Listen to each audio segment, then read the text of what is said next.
अखियाँ के नीचे दिल के उड़ाती है, अखियाँ के नीचे दिल के उड़ाती है, यादव जी के बेटी सपना में आती है। मतलब इस वीडियो को देखने के बाद आपको यही लगेगा कि ये नॉर्मल स्टेज शो है, लेकिन इससे भी कई लोगों को दिक्कत हो रहा है, जो कि खुद नीलुआ तोरा पिलुआ पड़ी, चाची की बेटी सपनवा में आती है, ऐसे ऐसे गाने गा चुके हैं। उनको भी दिक्कत हो रही है इस यादव की बेटी सपनवा में आती है से, क्योंकि यहाँ पे आप सीधे सीधे देख सकते हैं यादव जी की बेटी इस गाने पे ठुमका भी लगा रही है, और वही यादव जी की बेटी है जिसके बारे में कल्लू ने बात किया है, अनुपमा यादव।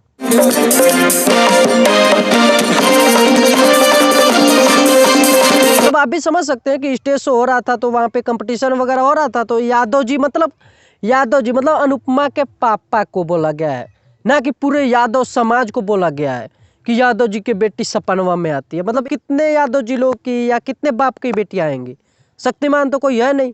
तुम्हें शर्म है कुछ? कोई भी बात है, अगर आप उसकी डबल मीनिंग निकालेंगे तो डबल अर्थ आएगा। अगर आप ये मानते हैं कि उसने अनुपमा यादव को बोला है, कल्लू ने अनुपमा यादव को बोला है यादव जी की बेटी सपनवा में आती है, तो कोई झंझट नहीं है।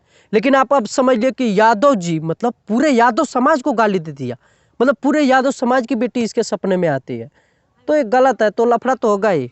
ये बड़ी अच्छी बात कही आप। अगर जो बोला है वो माफी मांग लिया है तो इसमें दिक्कत क्या है? वैसे तो पहले आप ही लोग स्टार्ट करते हैं, कलुआ के माँ इससे के पैनल छोड़ दे, ऐसे वैसे बहुत सारे गाने आप भी निकाले उसके मम्मी के ऊपर, उसने तो कोई रिएक्शन नहीं दिया था।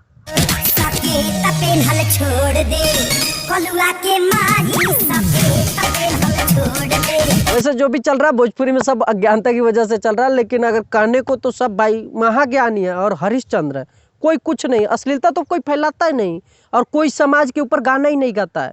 इन्हीं की टीम थी खेसारी लाल यादव की, जो रील्स वीडियो बनाई थी उस पर क्या कहते हैं वो टुनटुन यादव का कोई गाना था, हम अगर होगा हमारे पास क्लिप तो हम लगा देंगे, यहाँ पे आप लोग देख लीजिएगा।